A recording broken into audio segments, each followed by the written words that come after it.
नमस्कार, मैं हूं आशीष चित्रांशी और आप देख रहे हैं द न्यूज लॉन्चर। पूर्व मुख्यमंत्री अभी महीना भर भी नहीं हुआ मुख्यमंत्री पद से हटे हैं चुनाव हारने के।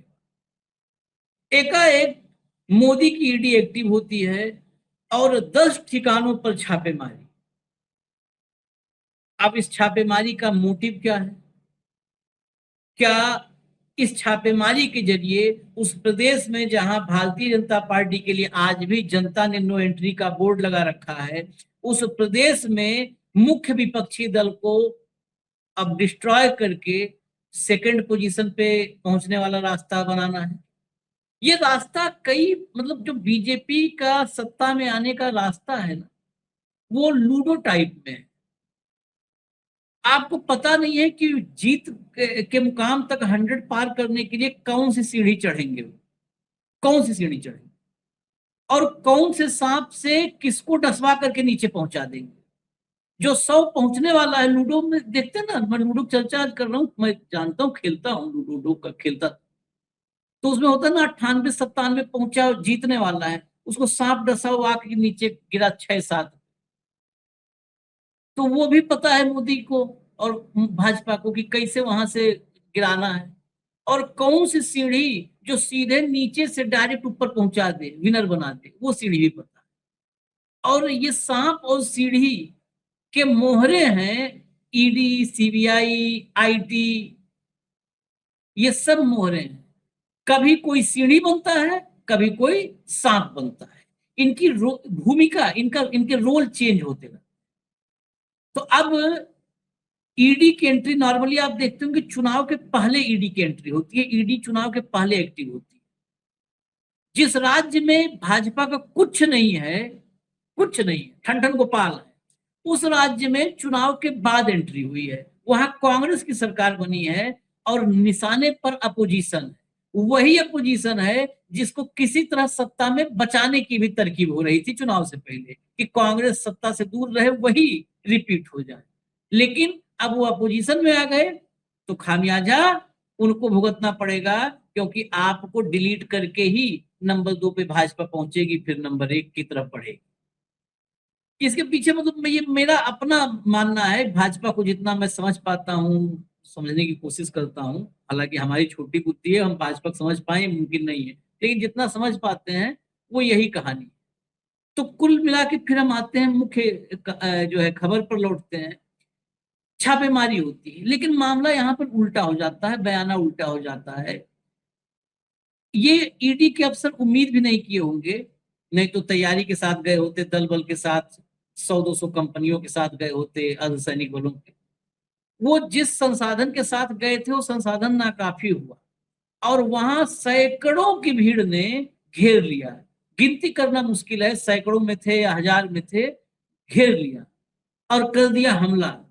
अब बड़े मुश्किल से ये ईडी वाले वहां से जान बचाकर भगे। ईडी पर इस तरह के हमले बंगाल में भी हुए हैं, अब केरल में भी हुए हैं। ये हमलों का ट्रेंड क्या इस देश में एक खतरे की घंटी है? क्योंकि कोई भी दल हो, सत्ता में हो, विपक्ष में हो, अच्छा हो, बुरा हो, ये कभी भी सेंट्रल एजेंसीज पर हमला करने की हमारे देश में परंपरा नहीं रही है। ये तब भी नहीं रही है जब मोदी जी कहते हैं ना कि जब लुटेरों की सरकार थी, अपराधियों का राज था, माफिया राज करते थे, अब तो मोदी जी ने सब अच्छा कर दिया। तब भी ये परंपरा नहीं थी, सेंट्रल एजेंसी अपना काम करती थी, कोई रोकता नहीं।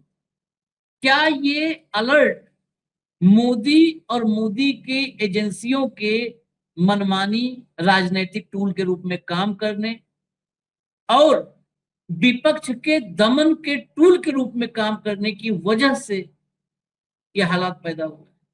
हेमंत भाई को लाइए, बस इतनी सी कहानी है, जितने जल्दी हम लोग समझ लें 15 20 मिनट में। स्वागत है हेमंत भाई। हेडलाइन दिखाइए, लाइए हेडलाइन। केरल में ईडी अधिकारियों पर जानलेवा हमला, पूर्व सीएम पिनराई विजयन के घर रेड करने गई थी टीम। वीडियो देखें, वीडियो हम दिखा देंगे, चलिए आगे। विजयन समर्थकों का ईडी टीम पर हमला, लाठी पत्थर बरसाए, गाड़ी तोड़ी, पूर्व केरलम सीएम की बेटी पर मनी लॉन्ड्रिंग का आरोप, घर पर रेड। ठीक है, अब आगे चलिए जरा विजुअल्स पर आते हैं। विजुअल लाइए।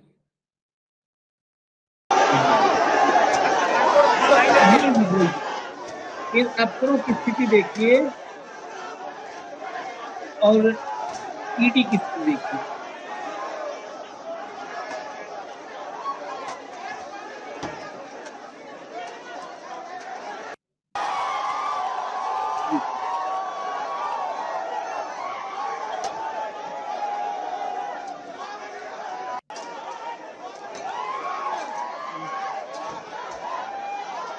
ये गाड़ी की फोटो देखिए।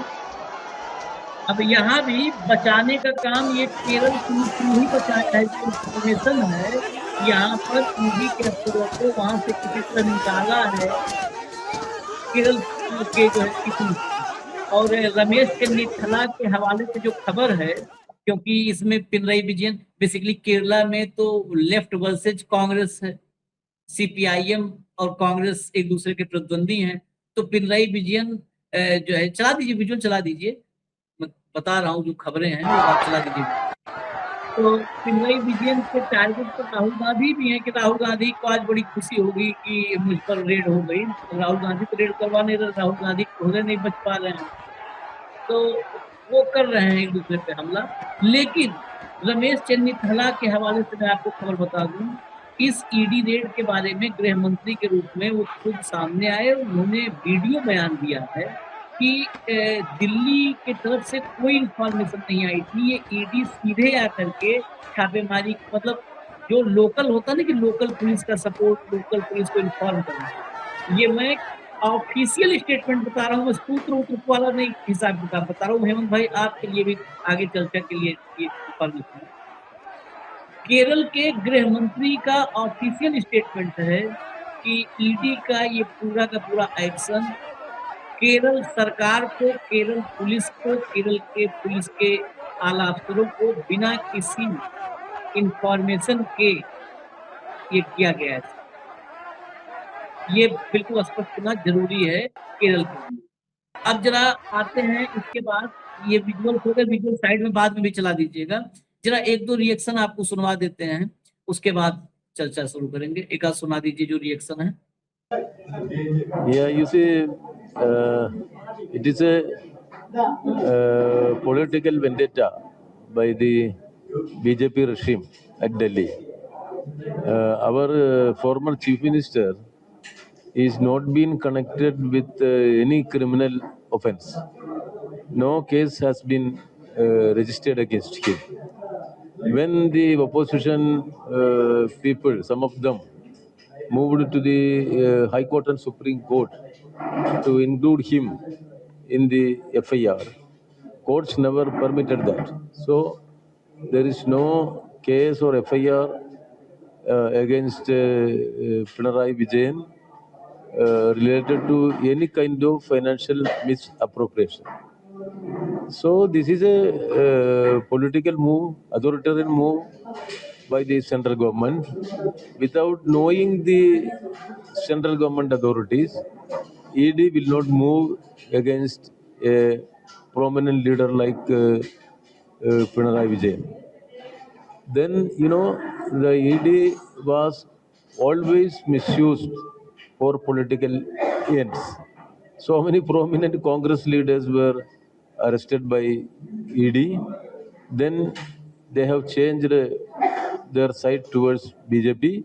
Immediately they were exonerated. So many people are there. Even in the central cabinet, such people are there. In so many state assemblies, ministers who have been raided by ED, then a later stage joined in BJP, and then they were exonerated. Misusing was very much reported related to such arrests. We have the experience of Kejriwal. Now the court, as such, exonerated him. No, these whatever points raised by ED was unaccepted for the court. They did not accept it. But he was behind jail for months and months. So this ED is being misused for the political purpose of the ruling BJP. So this is another move, this misusing of the central agencies against political opponents. But in Kerala, this ruling UDF, a coalition led by Congress I, they are also demanding the arrest of Comrade Pinarayi Vijayan. Even though he was not part of any registered case, they were always demanding this the arrest of Comrade Pinarayi Vijayan. Now there is a raid. I think there might be the possibility of a conspiracy even. I don't know exactly, but that also have to be think about. So whatever they did, we know this is a political attack against our party. We will mobilize people against such a move. Communist Party is a different kind of political party. Therefore, we have planned to mobilize people against this undemocratic stand taken by the central authorities. Meanwhile, whatever legal possibilities are there, we will use that legal possibilities as well against this heinous move by the central agency, this ED. ये सवाल अभी यहाँ भी आपने सुना और अभी हेमंत भाई ने भेजा था। M.A. बेबी जो CPIM के जनरल सेक्रेटरी हैं, महासचिव हैं, उनका भी कहीं न कहीं एक संदेह इस पर था और मैंने उसी लिए रमेश चन्नीथला के आधिकारिक बयान को बताया कि केरल सरकार को कोई इन्फॉर्मेशन नहीं थी, न केरल पुलिस को थी। मैं हेमंत भाई के पास चल रहा हूँ। हेमंत भाई, ये ईडी पर हमला और ये हमला हम तो बहुत फिर भी हल्का फुल्का लिखे हैं, जिस तरह से लाठियां चली हैं, तोड़फोड़ हुआ है। अब अगर वहां पर केरल पुलिस नहीं बचाती ना, केरल पुलिस नहीं बचाती, तो फिर वाकई फिर यहाँ से कंपनी ही जाना पड़ता, भेजना पड़ता कि जाओ लेके आओ उनको वापस। ये हालात पैदा क्यों हो रहे हैं, इस पर क्यों नहीं चर्चा होती? ये हालात पैदा क्यों हो रहे हैं? आशीष भाई नमस्कार, आपको सारे दर्शक साथियों को भी। ये जो आपने तस्वीरें दिखाई, जो ये पूरा का पूरा जो नैरेटिव बन रहा है, ये पूरे देश की जो मौजूदा लोकतांत्रिक व्यवस्था है उसके लिए चुनौती भी है ये और चेतावनी भी। आज जो कुछ केरला में हुआ, कुछ दिन पहले आपने कलकत्ता में देखा होगा किस तरीके से रेड चल रही थी आईपैक के यहाँ पर, और जिस लोकल पुलिस और सारे चीजें, और उसके बाद ममता बनर्जी वहां गई और वो केस अभी भी सुप्रीम कोर्ट में जिस तरीके से चल रहा है, हाई कोर्ट में जो कुछ हुआ उस पर हमने कई बार चर्चा की। तो बेसिकली जो आज गए थे ईडी के जो अधिकारी थे, वो केरल के जो पूर्व सीएम है विजयन, उनके घर पर छापा मारने के बाद जब निकलने लगे तो समर्थकों की भीड़ उग्र और हिंसक हुई वहां पर, और ये सारी पिक्चर्स आप दिखाई रहे हैं। तो आने वाले समय में आशीष भाई जो सबसे बड़ी चुनौती होगी ना, वो होगी जांच एजेंसियों को जो कंट्रोल करते हैं, जो लोग जो उनके आका हैं, उनको ये समझना पड़ेगा कि आपने इन सारी एजेंसियों को वल्नरेबल बना दिया है, कि लोग इनकी असलियत समझ गए कि ये तुम्हारे सिस्टम की एक टूल बन गई है जांच एजेंसियां, और अगर इनका एजेंसियों का दुरुपयोग दिखेगा तो लोग इसका प्रतिकार भी कर सकते हैं, और कई बार दुर्भाग्यपूर्ण तरीके से ये हिंसक भी हो सकता है, जो आपके सामने तस्वीरों में दिखाई दे रहा है। अभी तक आपने देखा कि आमतौर पर सीपीआईएम के नेता कभी भी इस तरह के झमेलों में नहीं पड़ते, मनी लॉन्ड्रिंग और ये सारा, और चुनाव के दौरान जिस तरीके का नैरेटिव था भ्रष्टाचार का और का, वो सारी चीजें आपने देखी थी।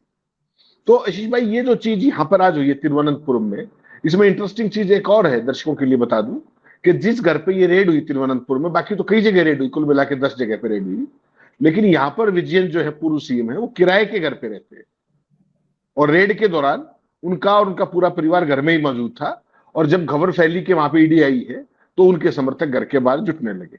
और जो आपने चन्नीथाला का जिक्र किया, उन्होंने दो टूक बता दिया कि हमारी पुलिस को तो बताया भी नहीं गया था, लोकल पुलिस को किसी भी तरीके की सूचना नहीं थी, और वहां पर सारा काम चलता रहा। जब ईडी की टीम निकलने लगी 2 बजे दोपहर बाद, जब रेड के बाद, तब सीपीआई कार्यकर्ताओं ने उनको घेरा और उनकी गाड़ियों पर पत्थर और बोतलें जिस तरीके की फेंकी गई, कुछ कारों के शीशे टूटे और कुछ पे लाठियों से हमला भी हुआ, बाकी लोकल पुलिस ने बचाया। अब जो रेड हुई है आज, वो 4 शहरों में हुई, विजयन के 10 ठिकानों पर। इनमें तिरुवनंतपुरम के अंदर हुई, जो आप विजुअल्स दिखा रहे हैं, बेकरी जंक्शन में है ये इनका पूर्व सीएम का किराए का घर, यहाँ उनकी बेटी वीणा विजयन भी यहीं पे रहती है। कन्नूर के अंदर हुआ, जो विजयन का पुश्तैनी घर था। कोझिकोड के अंदर हुआ, विजयन के दामाद और माकपा विधायक पीए मोहम्मद रियाज के घर पर भी रेड हुई। और चौथी जगह जो थी वो अलुआ थी, सीएमआरएल कंपनी के कॉर्पोरेट ऑफिस और कंपनी के एमडी शशिधरन काथा के घर पर भी छापा हुआ। तो इसमें इंटरेस्टिंग चीज एक और आई कि विजयन ने इसके लिए राहुल गांधी पे आरोप लगाया। बड़ा इंटरेस्टिंग है ये कि राहुल गांधी, आपने देखा होगा कैंपेन के दौरान जिस तरीके से, भाई राहुल गांधी के हाथ में तो ईडी की रेड तो नहीं है, ठीक, वो तो खुद ईडी के पीड़ित हैं। उनकी माता जी भी कई बार पूछताछ के लिए गई ईडी के मुख्यालय में, वो खुद गए, उनके जीजा गए, तो वो तो खुद पीड़ित है ईडी के। लेकिन चलो, विजयन कह रहे हो तो अपने लोकल पॉलिटिकल समीकरण जो भी है, उनकी लड़ाई वहां कांग्रेस से है। लेकिन विजयन साहब शायद विजयन शायद ये भूल गए कि वो जो ईडी का कंट्रोल और कमांड है वो शायद मोदी जी के पास है, और मोदी से ज्यादा भी शायद अमित शाह के पास ना हो, ऐसा भी लोग कहते हैं। मुझे तो ज्यादा नहीं पता उस बात का, लेकिन लोग ऐसा कहते हैं। अब जो आपने कहा ना कि ईडी के ऊपर हमले की बात, केरल की एक घटना ये आज की है जो मई 27 को हुई। इससे पहले आपने देखा किस तरीके से दिल्ली के अंदर भी एक इंसिडेंट हुई थी 28 नवंबर 2024 को, बिजवासन साउथ वेस्ट दिल्ली के अंदर। वहां पर एक फार्म हाउस पर जब रेड हुई थी, उस समय तमाम समर्थकों ने वहां पर अटैक किया था और फर्नीचर फेंक दिया गया था, और एडिशनल डायरेक्टर ऑफिसर सारे के सारे, उनके ऊपर चोट भी लगी थी छोटी मोटी, और तब एफआईआर भी दर्ज हुई थी। तो बेसिकली ये एजेंसी, आशीष भाई सोच के देखिए आप, ईडी हुई, सीबीआई हुई, इनकम टैक्स हुई, इन एजेंसियों का कितना रौब हुआ करता है देश के अंदर। आज इनको इतना प्रयोग कर दिया गया, इतना दुरुपयोग कर दिया गया, इतना ओवर यूज कर लिया गया कि अब वो सड़क की चीज हो गई। आप कोई दिन अखबार उठाइए, शायद कोई दिन जाता हुआ जिस दिन आपको ईडी की रेड नहीं मिलेगी, जिस दिन आपको सीबीआई की रेड नहीं मिलेगी। और वो किसके यहाँ होती है वो कोई मुझे आपको बताने की जरूरत नहीं। जो पॉलिटिकली जो अपोनेंट है, या तो वो, या जो पॉलिटिकली इनकन्वीनियंट लोग हैं वो, या वो वल्नरेबल लोग जिनको बाद बीजेपी की वॉशिंग मशीन में ला करके भाजपा में शामिल किया जा सकता है, वो लोगों पे रेड होती है मोटे तौर पर। बाकी इंडस्ट्रियलिस्टों के यहाँ जो रेड हुई, क्या हुआ, वो आपने इलेक्ट्रल बॉन्ड में सारा सीन देखा ही था। वो तो मुझे आपको बताने की जरूरत नहीं है कि किस तरीके से उन कंपनियों पर रेड हुई, और जब चंदा चला गया इलेक्ट्रल बॉन्ड में, उसके बाद उनका क्या हुआ, ना ईडी की रेड मिली, ना कोई कार्यक्रम मिला। तो ये विशुद्ध तौर पे आज की तारीख में ये संसद में भी सवाल उठा, ये सुप्रीम कोर्ट और हाई कोर्ट में बार बार सवाल उठ चुका है कि किस तरीके से पीएमएलए के केसेस को वेपनाइज करके अपोनेंट्स को टारगेट किया जा रहा है। अब विजयन को आप ये तो कह नहीं सकते कि विजयन को भाजपा में लाना है, वो तो कभी आएंगे नहीं, कामरेड जिस तरीके से लेफ्ट है। लेकिन ये एक नया तजुर्बा जरूर है कि भाई लेफ्ट के लोगों पर भी अगर पीएमएलए की रेड होने लगेंगी तो स्वाभाविक है। आपको ध्यान होगा, जो देश में एक ही पार्टी थी इलेक्ट्रल बॉन्ड जिसने 1 रुपए का भी नहीं लिया था, और वो सीपीएम थी। हमने इस पर चर्चा भी की थी कि उसने 1 भी रुपए का इलेक्ट्रल बॉन्ड नहीं लिया था। उसके बावजूद भी उनके ऊपर सारी की सारी रेड वेड अब हो रही है, उनकी बेटी के नाम पर, उनकी कंपनी के नाम पर, के बिना कोई काम किए उनको भुगतान किया गया, ये किया गया, वो किया गया। और आज जब मैं और आप अभी बात कर रहे हैं, तो केरल के जो पॉलिट ब्यूरो के सदस्य थे, कामरेड पिनरई विजयन पर जो लक्षित हमला हुआ, उसके खिलाफ सीपीआईएम के जो महासचिव हैं एमए बेबी, उनके नेतृत्व में अभी शाम को नई दिल्ली के अंदर जो ईडी का मुख्यालय है उस पर एक प्रदर्शन भी किया गया। दिल्ली पुलिस ने उसको रोक लिया और तमाम नेताओं को, जो अपने वृंदा कारत जो उनकी परे वो सीनियर लीडर है, वो आरोप लगा रही कि कई कार्यकर्ताओं को पुलिस ने बेरहमी से पीटा और हिरासत में ले लिया। और जो वृंदा कारत की जो मैं बाइट देख रहा था, वो पुलिस की वैन से ही बोल रही थी, यानी कि रेड कर दी, उसके खिलाफ शांतिपूर्ण प्रदर्शन करने गए तो उस पर भी सेवा हो गई बाकी लीडरशिप की। एक तो पहले टारगेट में था, जो बाकी गए उनकी भी सेवा कर दी गई।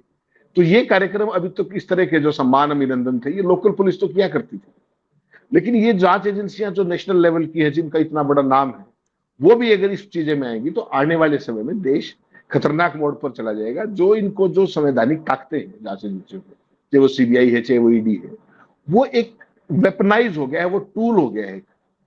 किसी को भी अपने चंगुल में लेकर के उसकी हरासमेंट करो, उसकी लंबे समय तक जमानत मत होने दो, उसमें मनी चाहे 2 रुपए भी ना मिला हो, सीधा पीएमएलए ठोक देते हैं, prevention of money laundering act.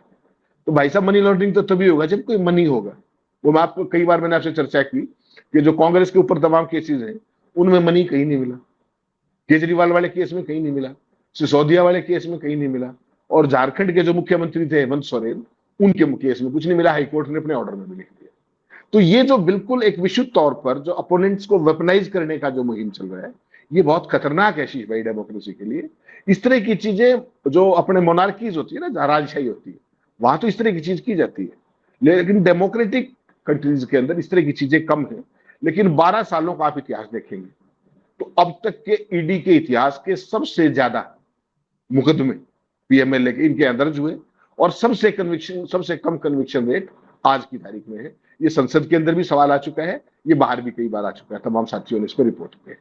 कुल मिला के स्थिति दुर्भाग्यपूर्ण है कि अपोनेंट्स को टारगेट कर आपने कोई भी चीज पर्चा दर्ज कीजिए, जो करना कीजिए, और उसके बाद जो आपका लेट डाउन प्रोसीजर है, भाई लोकल पुलिस को इन्फॉर्म करे, उसके साथ जाए। आजकल तो आप देखते हैं कि लोकल पुलिस को बताते ही नहीं, सीआरपीएफ साथ होती है, तो पैरामिलिट्री को पहले दिन ही आप साथ लेके जा रहे हैं। वेस्ट बंगाल के अंदर तो आपने बहुत बार देखा, संदेश खली में देखा और जगह पे भी देखा। तो ये एक नया पूरे का पूरा एसओपी डेवलप किया जा रहा है केंद्र सरकार के द्वारा। ये मुझे लगता है डेमोक्रेसी के लिए अच्छा नहीं है। आप जांच कीजिए, जांच के तमाम तौर तरीके होते हैं, जांच के एसओपीज है, कैसे लोकल पुलिस को इन्फॉर्म करना है, कॉन्फिडेंस में लेना है, कैसे आरएप्स को बताना है, क्या पूरी परिस्थितियां हैं। मुझे लगता है आज की तारीख में वो सारी चीजें वायलेट हो रही हैं जहां तक केंद्रीय एजेंसियों का सवाल है। This is very unfortunate. SOP वही है जो किया जा रहा है, यहीं पर हम लोग गलत हो जाते हैं। जो किया जा रहा है वही एसओपी है। आखिरकार ज्ञानेश कुमार ने जो किया वही एसओपी हो गया ना, फाइनली आज जो किया वही एसओपी हो गया। तो जो किया जा रहा है वही एसओपी है। जिस दौर में निजी सेना के रूप में एजेंसियों का इस्तेमाल हो रहा है, उसी दौर में कभी भी जिस दौर में मतलब ये लोग नहीं थे, कांग्रेस की सरकारें, विपक्ष वो बाकी संयुक्त मोर्चा या कांग्रेस की सरकारें रही, उस दौर में भी कभी सुप्रीम कोर्ट ने सीबीआई पर ऐसा भरोसा नहीं जताया था जैसा भरोसा हमारे चीफ जस्टिस ने अब जताया है सीबीआई। अभी भोपाल वाले मामले में वो मोटो लिया स्वतः संज्ञान और कहा सीबीआई की जांच पूरा भरोसा। मतलब नॉर्मल, हम तो उस दौर को भी कहते हैं। कांग्रेस की सरकार में यही सुप्रीम कोर्ट थी, कांग्रेस की सरकार थी, तब सीबीआई को तोता बोल दिया। मतलब इसमें कोई दो राय नहीं है, हम कांग्रेस के प्रवक्ता तो है नहीं, इसमें कोई दो राय नहीं है कि सेंट्रल एजेंसीज का दुरुपयोग होता रहा। और भारत में नहीं, जहां भी मेच्योर डेमोक्रेसियां नहीं है वहां पर, सब जगह मेच्योर डेमोक्रेसी जहां नहीं है वहां पर एजेंसीज का दुरुपयोग होता है। लेकिन वही बात हमारे यहाँ कहा जाता है ना कि मतलब नमक आटे में नमक जैसा हाल है, या नमक ही गूंद रहे हो। पहले आटे में नमक जैसे होता था कि हाँ यार चलो यहाँ पर दुरुपयोग के लिए थोड़ा सा बचा लो। और पहले कई बार क्या होता था, बचाने में ज्यादा होता था कि बचाने में, फला को बचा लो, थोड़ा सा हल्का सा लिवरेज दे दो उसको। अब निपटाने में होता है, फैब्रिकेशन में होता है, फैब्रिकेशन में होता है। तो अब उसका काम ज्यादा बढ़ चुका है। अब आटे में नमक नहीं डाला जाता है, अब 4 पैकेट नमक लेकर ही गूंदा जा रहा है, नमक की रोटी बन रही है। पहले आटे की रोटी बनती थी, अब नमक की रोटी बन रही है, वो गूंदा जा रहा है। तो बहुत बड़ा फर्क है। लेकिन इस फर्क को शायद हम लोग नहीं समझ पा रहे हैं, हमारी क्षमता बौद्धिक नहीं है, हम लोग नहीं समझ पा रहे हैं। सही समझ रहे होंगे, क्योंकि मैं मानता हूं कि जो सीजीआई कहेंगे वही सही होगा, तो वही सही समझ रहे हैं। इजाजत दीजिए, बाकी देखिए देश की जनता, देश क्या सोचते हैं, क्या करते हैं। ज्यादा कुछ बचा नहीं है, लेकिन फिर भी आप लोग के हवाले वतन साथियों, हमको इजाजत दीजिए। धन्यवाद हेमंत भाई, नमस्कार।